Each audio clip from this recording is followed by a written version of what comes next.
A internet caiu aqui, eu tive que encerrar aquela reunião e começar outra, tá?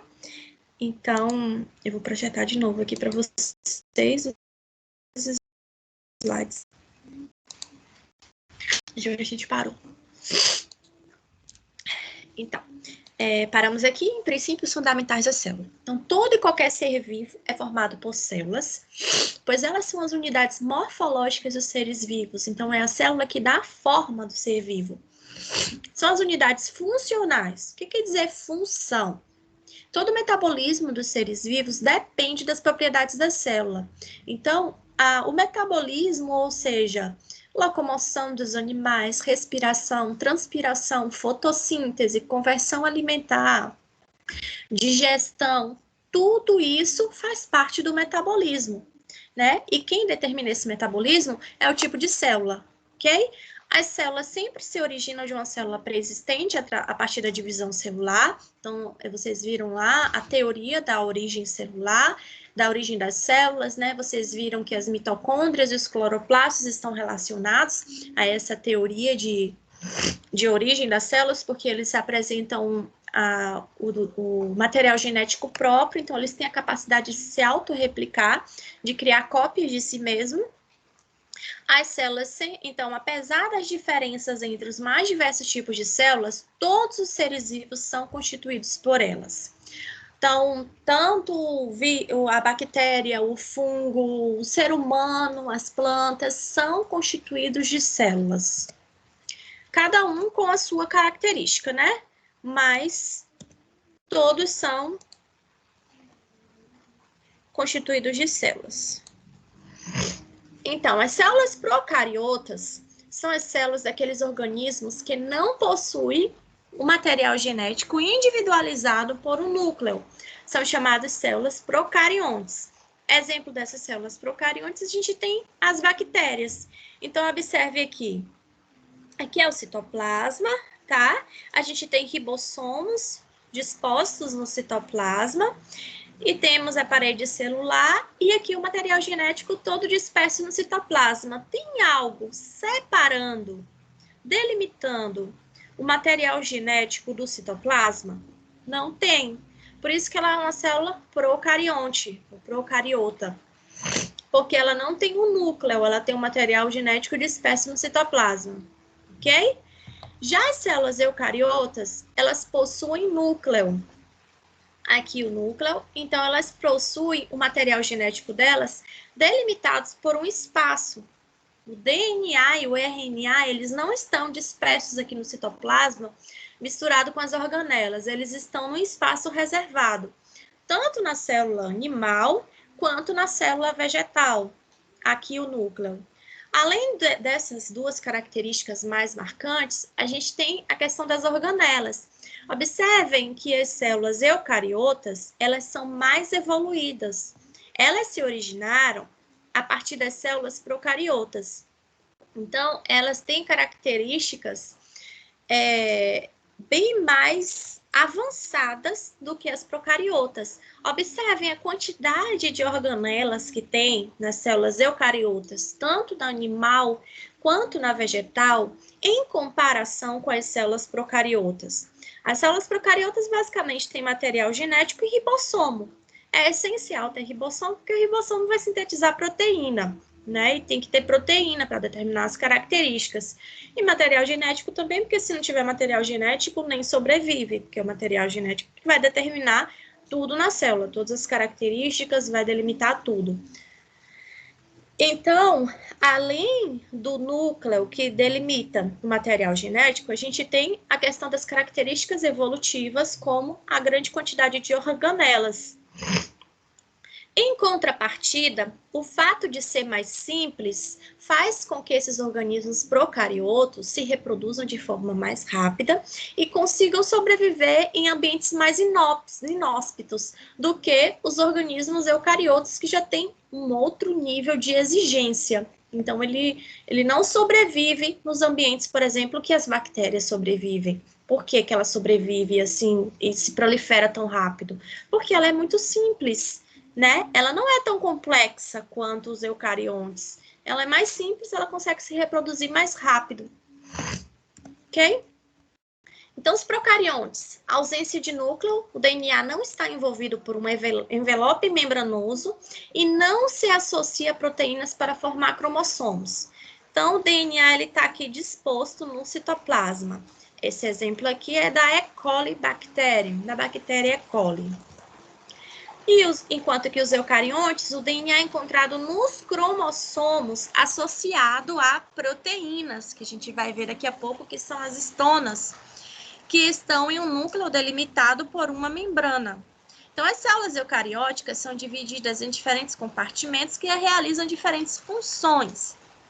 É uma célula mais avançada, né, do que a procariota. Na verdade, ela se originou a partir da célula procariota, tá? E ela tem tem uma complexidade bem maior. Então, eucariotes, a compartimentalização é feita por intermédio de membranas. Observe a quantidade de membranas que tem nas células eucariotas. Tem a membrana que separa, a da epiderme, né, que separa o meio externo do meio interno. Tem a membrana do núcleo. Tem essas membranas aqui, que parecem bolsões, que fazem parte do retículo, tanto do retículo endoplasmático rugoso quanto do liso. Nós temos membranas no complexo de Golgi, nós temos membranas na mitocôndria, temos membranas nos lisossomos, enfim, é uma riqueza de membranas a célula eucarionte. E falando em membrana plasmática, quais são as características das membranas plasmáticas, né? Já que é uma riqueza tão grande de membranas plasmáticas nas células eucariotas. Ela envolve a célula, ou seja, ela define os seus limites. E ela mantém as diferenças essenciais entre citossol e o meio extracelular. O que é o citossol? O citossol é todo esse ambiente dentro da célula, ambiente intracelular. E o meio extracelular é o meio que está fora, onde essa célula está inserida. Então, nessa imagem aqui, a gente tem mostrando a membrana, né? Delimitando os espaços entre o meio intracelular e o meio extracelular. Então, definição de membrana plasmática. É um filme muito fino, constituído de quê? De lipídios e de proteínas, que são mantidas juntas, principalmente por interações não covalentes. Interações não covalentes são interações fracas, né? Que elas podem ser quebradas, serem rompidas de forma mais fácil. Não é uma ligação forte como uma ligação covalente. Então, aqui uma eletromicrografia mostrando a membrana plasmática. Então, a gente observa que é uma dupla membrana, né? Tem a membrana externa e a membrana interna, delimitando o que está dentro da célula e separando o que está dentro da célula do que está fora da célula, tá? Aqui a estrutura, aqui é o meio extracelular. Então, o que tem na membrana plasmática, né? Tem carboidratos, né? A gente vai ver daqui a pouco quais são as funções dos carboidratos. Tem proteínas, então isso aqui azulzinho são as proteínas, tá? Ela tem uma bicamada fosfolipídica, ou seja, fósforo e lipídio, tá? Aqui para cá é o citoplasma, para dentro da célula, né? É o citoplasma. E para fora é a região extracelular. Na região extracelular, a gente tem delimitando a região extracelular da intracelular, a gente tem uma região chamada hidrofílica. Vocês sabem o que quer dizer hidrofílico? Fílico quer dizer amigo. E hidro quer dizer água. Então, algo hidrofílico é que é amigo da água. Ou seja, a água tem livre acesso aqui. Ela é permeável à água, tá? Então, a água pode passar aqui na membrana, né? E deve passar, né? E aqui a gente tem uma região hidrofóbica, né? Que é aqui, essa parte daqui de dentro é uma região hidrofóbica, ou seja, tem fobia de água. A água não fica aqui, tá? Nós tem aqui também a região hidrofílica, né? Então, essas delimitações aqui são regiões hidrofílicas, ok? Onde tem a molécula de fosfato. Nós temos as proteínas, tá? Essas proteínas, elas vão delimitar o que vai entrar e o que vai sair da célula. Então, as membranas plasmáticas são estruturas dinâmicas, tá? Então, não pense a membrana plasmática como algo rígido, duro, que está ali delimitando a célula. Não, ela é totalmente dinâmica, totalmente maleável. Depois eu vou trazer uma animação para vocês terem uma ideia. Ela é fluida, né? Então, por isso que se diz que ela vai determinar a forma da célula. A maior parte de suas moléculas são capazes de mover-se no plano da membrana. Então, as moléculas lipídicas, aquelas moléculas de lipídio que a gente viu que constituem a membrana, elas são arranjadas como uma dupla camada contínua de 5 nanômetros de espessura. Então, a membrana plasmática ela é uma dupla camada lipídica, na verdade, fosfolipídica, porque esses pontinhos aqui, ó, são os fosfatos, né? Então, a gente tem duas camadas, essa de cima e essa de baixo. Então, ela é uma dupla camada fosfolipídica. Essa bicamada lipídica fornece a estrutura básica da membrana e atua como uma barreira relativamente impermeável à passagem da maioria das moléculas hidrossolúveis, né? Moléculas que são solúveis em água. Então, aqui uma imagem mais detalhada daquela que a gente viu ali. Nós temos as moléculas de colesterol, a bicamada lipídica, as proteínas integral e periférica, glicoproteína, tá? Então, essa é a imagem no zoom da membrana. Então, as membranas plasmáticas de eucarióticos contêm quantidades particularmente grandes de colesterol. O colesterol aumenta as propriedades de barreira da bicamada lipídica. Então, é uma proteção para a célula. A maioria dos lipídios que compõem a membrana são fosfolipídios, ou seja, a junção de lipídio com moléculas de fosfato, do grupamento fosfato. Ok? Funções da membrana. Então, por que a membrana é importante para a célula? O que ela faz? Ela vai mediar o transporte de substâncias para o interior, para fora do protoplasto. O que é protoplasto? É tudo que está dentro da célula. Tá?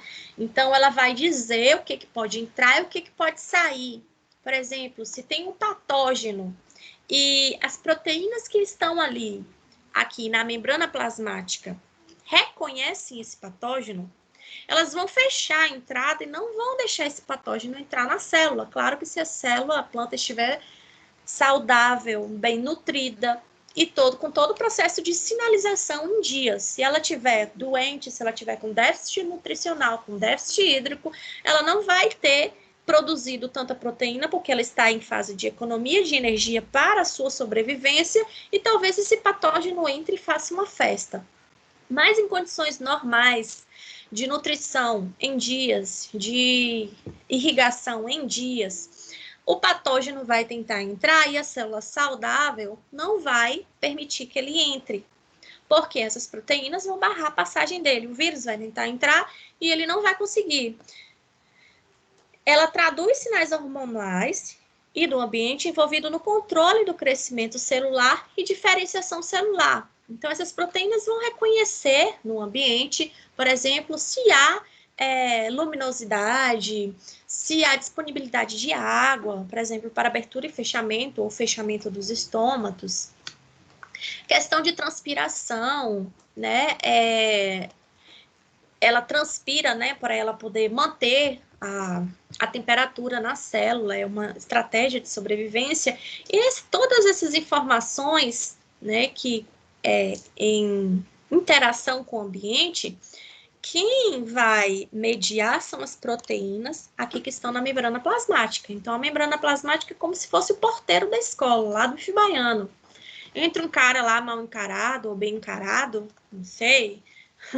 Hoje em dia não tem cara, não dá para analisar estereótipo, né? Não tem.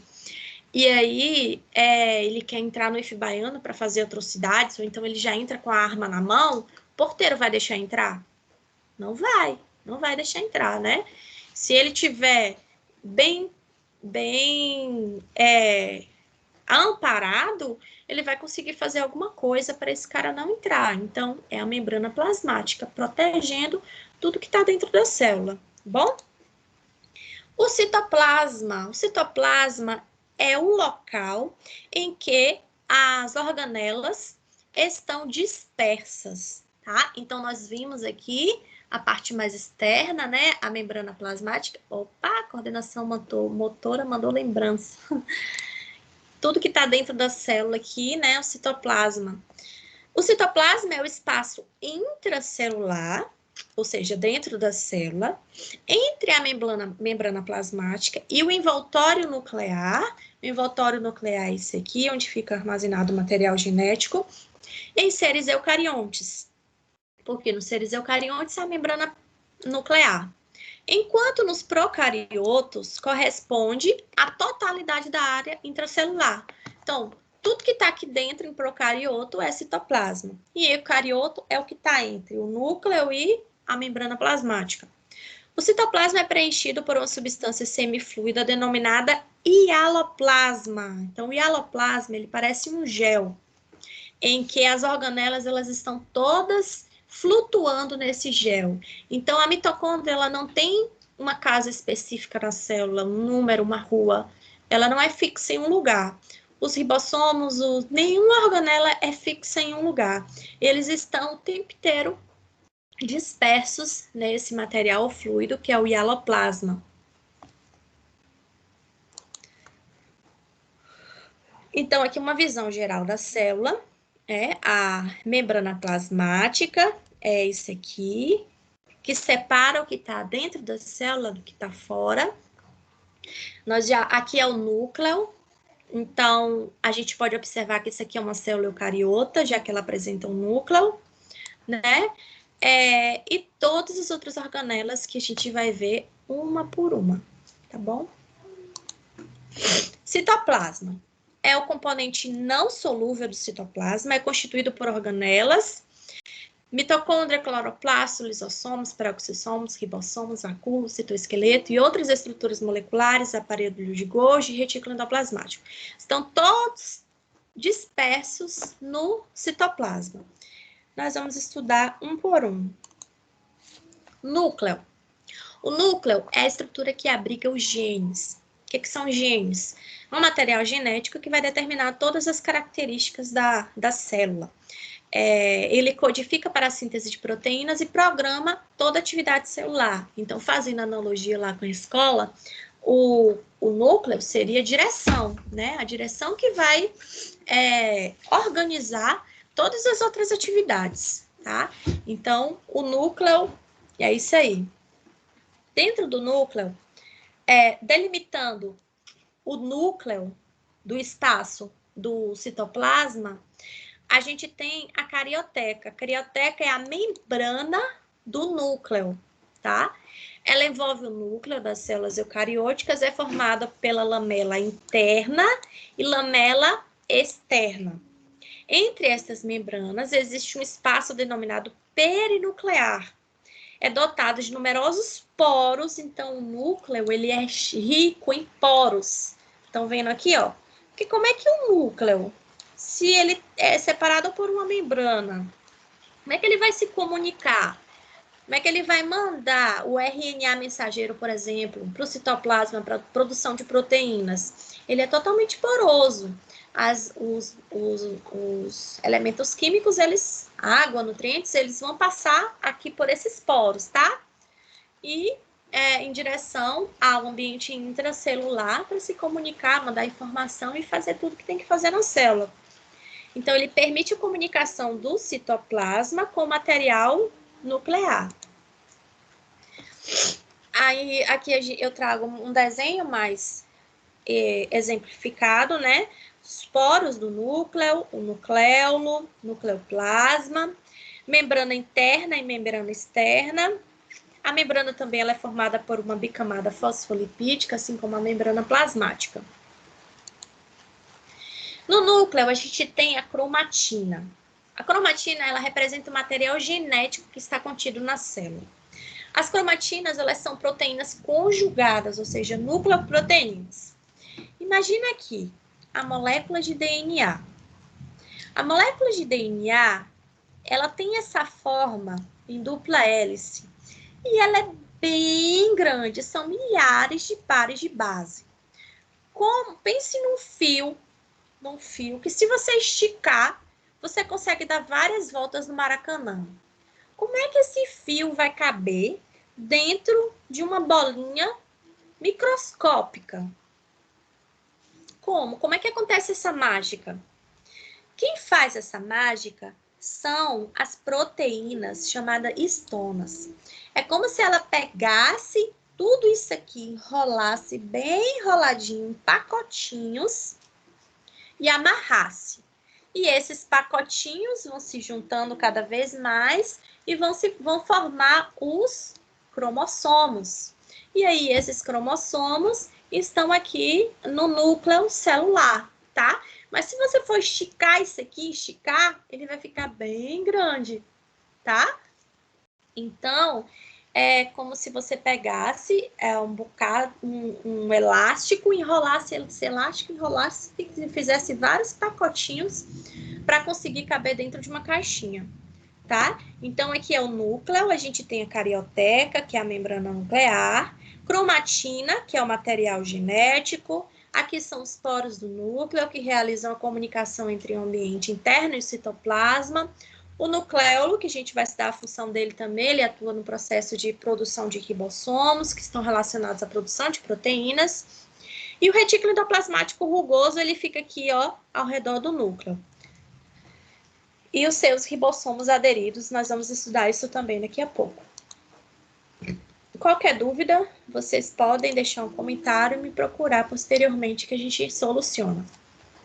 Então, no núcleo, a gente tem um material genético, que é o nosso DNA. O DNA ele é o mesmo, tanto para as plantas, quanto para os animais, quanto para as bactérias, porque muitas vezes a gente pode isolar a região de uma bactéria, e essa região, por exemplo, pode gerar uma vacina, porque a gente consegue, com uma região específica do vírus, né, ter a nossa vacina para produzir os nossos anticorpos e conseguir combater os vírus. Porque o mesmo material genético do vírus, das bactérias, de tudo, é o mesmo, ele é universal, ele não muda. São as 4 letrinhas, adenina, timina, guanina e citosina, tanto no reino animal, quanto no reino vegetal, quanto no reino fungi, quanto eucariotos, procariotos, todos são formados por adenina, timina, guanina e citosina, que vão formar a nossa molécula de DNA. Então, no núcleo, a gente tem os nossos genes, que são segmentos de DNA, que ocupam posição específica no cromossomo. Então, aqui no cromossomo, nós vamos ter vários genes. Cada gene, ou um conjunto de genes, vão determinar uma característica. Exemplo no ser humano, cor do cabelo, cor dos olhos, tipo de metabolismo, tendência para ter determinada doença. Com relação às plantas, ela vai ser uma planta de sol, uma planta de sombra, determinada necessidade nutricional, característica de resistência a pragas e doenças. Todas essas características genéticas estão aqui armazenadas no gene, na forma de ATCG, e em determinados locais desse gene, tá? Então, aqui é o cromossomo, e no cromossomo a gente tem regiões que vão expressar proteínas, que a gente dá o nome de genes. Isso tudo tá lá no núcleo, no caso das células eucariontes. E o nucleolo? O nucleolo é esse aqui, ó, que está dentro do núcleo, tá? Ele é um corpúsculo esponjoso. Ele não possui membrana, ele está aqui dentro do núcleo, tá? Não tem uma separação entre a região intranuclear e extranuclear. Ele atua como fonte de ribonucleoproteínas, né? Ele está relacionado à produção de ribossomos e proteínas.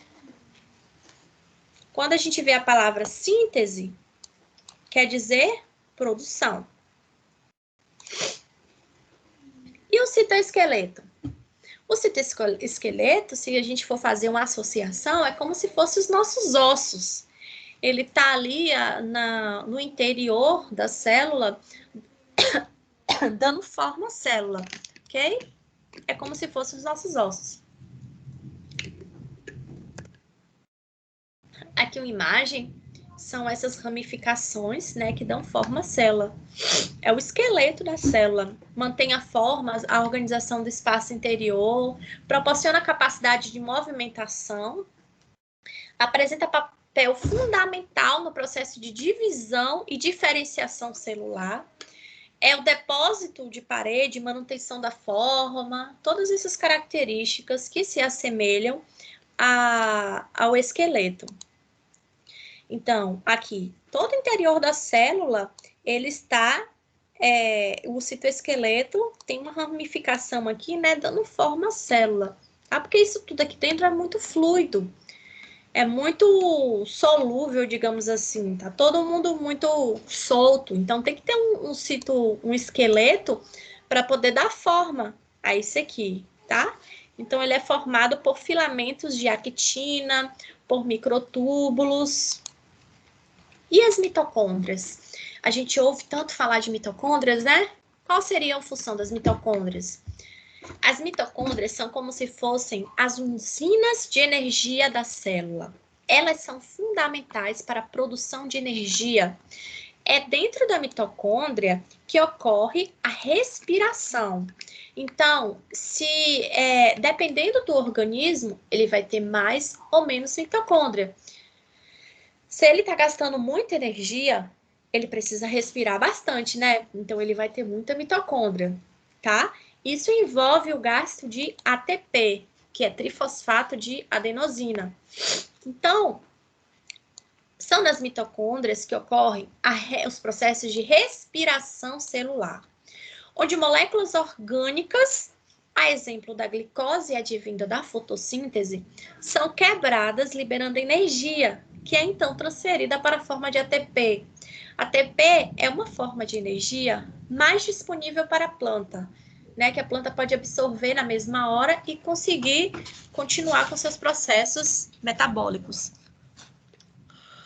Quanto maior a atividade celular, logicamente, maior o número de mitocôndrias.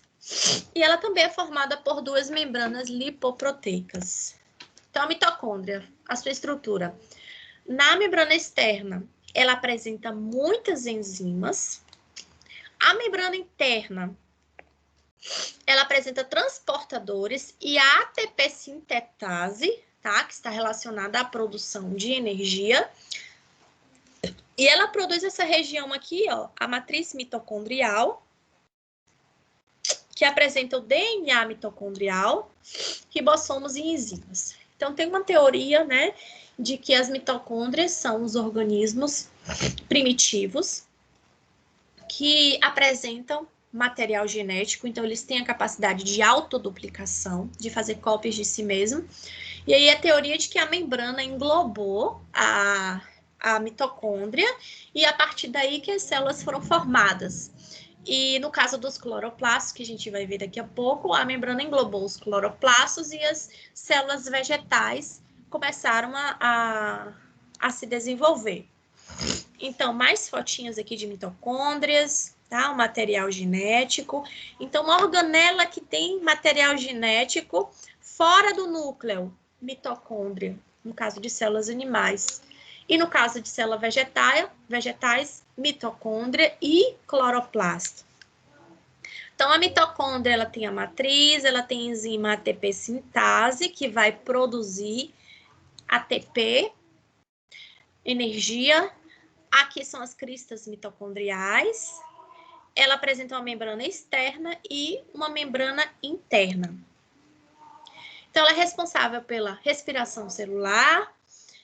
Quanto maior a atividade, maior o número de mitocôndrias. Isso aqui eu já falei, só muda a fotinha aqui, né? Então, mostrando aqui a célula, a molécula de DNA.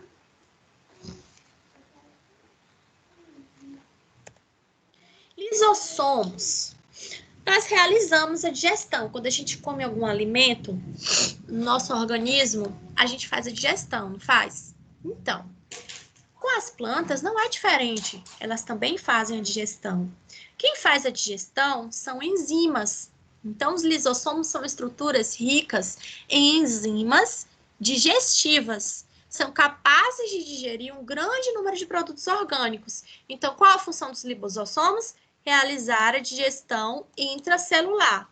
Então, aqui são os lisossomos, e dentro dos lisossomos, uma variedade de enzimas para realizar a digestão, né, dos compostos orgânicos. A autofagia é quando ocorre a digestão de estruturas da própria célula. É o que a gente chama, no caso das plantas, de morte celular programada. É quando a planta ela acredita que é melhor sacrificar aquela célula do que ela virar um problema e se desenvolver e a planta acabar morrendo completamente. Então, ela realiza a autofagia ou, mais especificamente no caso dos vegetais, a morte celular programada. Ela se suicida. Os lisossomos são bolsas circundadas por membranas, que são agregados proteicos de enzimas hidrolíticas, ou seja, digestivas, capazes de digerir substâncias orgânicas. Quem dá origem aos lisossomos é o complexo de Golgi. Então, o complexo de Golgi produz os lisossomos que vão atuar no processo de digestão celular. Como é que acontece isso? Então, aqui a gente tem a célula, tá? Aqui a gente tem a membrana e o núcleo. Digamos que tem uma partícula orgânica que a célula precisa, né, para o seu metabolismo.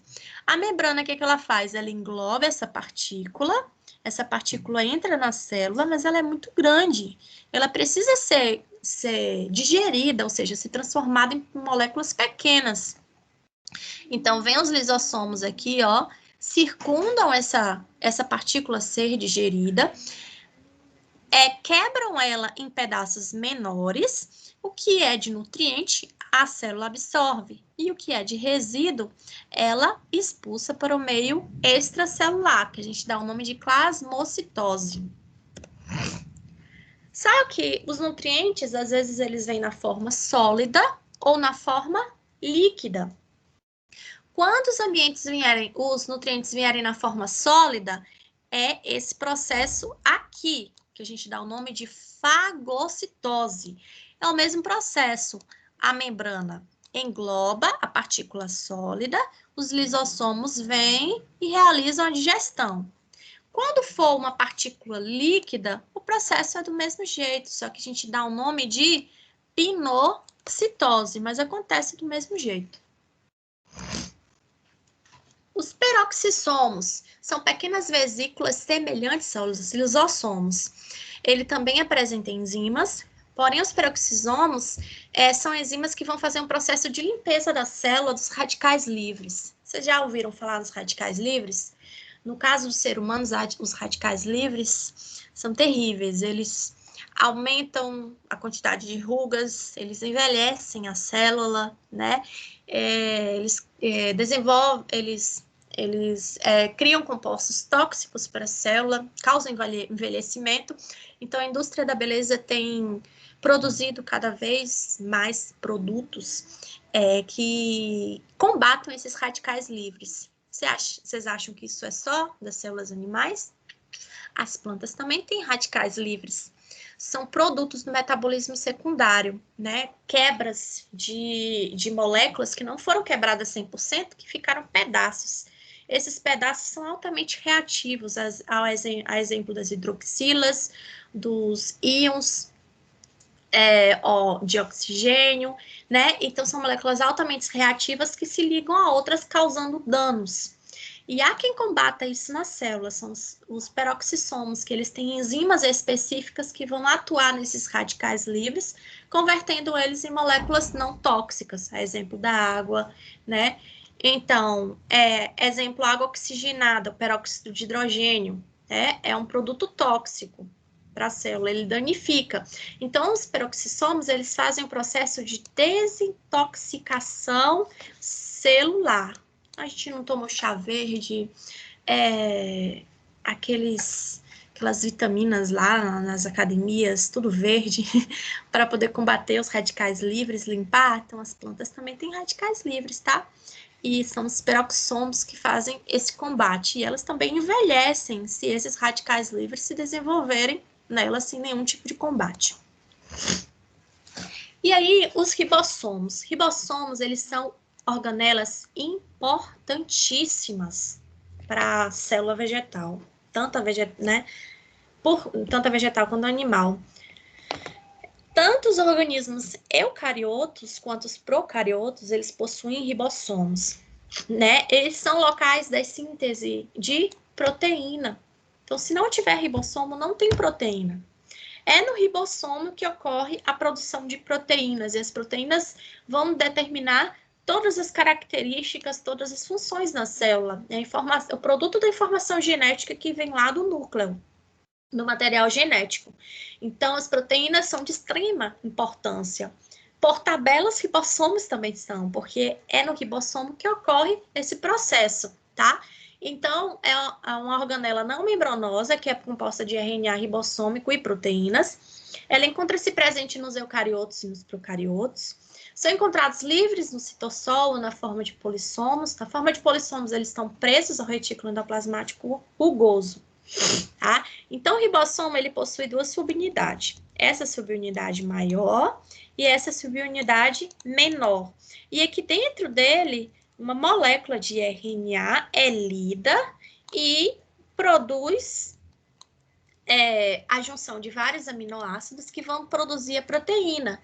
E aí a proteína vai atuar no seu respectivo tecido, né, para qual ela foi designada, e vai determinar as características daquele ambiente ali. Então, a subunidade maior, a menor, aqui são as bases nitrogenadas, a TCG, o RNA mensageiro, isso aqui a gente vai ver na disciplina de genética, tá? E a proteína sendo produzida aqui. Então, os ribossomos, eles são essenciais na célula. O retículo endoplasmático, ele tem esse formato de bolsas. Ele não parece grandes bolsas, sacos? Ele tem esse formato característico porque justamente ele atua como transportador de substâncias. Então, água, sais minerais, compostos, eles entram na célula e como eles são transportados de um ambiente para o outro? Através, né, dos retículos endoplasmáticos, tanto do rugoso quanto do liso. Qual a diferença entre o retículo endoplasmático rugoso e o retículo endoplasmático liso? O rugoso, ele apresenta esses pontinhos aqui, que são os ribossomos, e o liso não apresenta. Então, no retículo endoplasmático rugoso, ocorre a produção de proteínas, por conta desses ribossomos que estão aderidos. No liso, não tem o processo de produção de proteínas, tá? Então, para que a gente usa bolsa? Para transportar alguma coisa de um lugar para o outro, não é verdade? Os ribossomos, eles usam bolsas também para transportar substâncias de um lugar para o outro dentro das células. Então, retículo endoplasmático rugoso, funções: armazenar e transportar substâncias. Se encontram aderidos à sua superfície externa os ribossomos. Consequentemente, é um local de produção de proteínas que serão transportadas internamente para o complexo de Golgi. Então, retículo endoplasmático rugoso, aqui um exemplo, tá?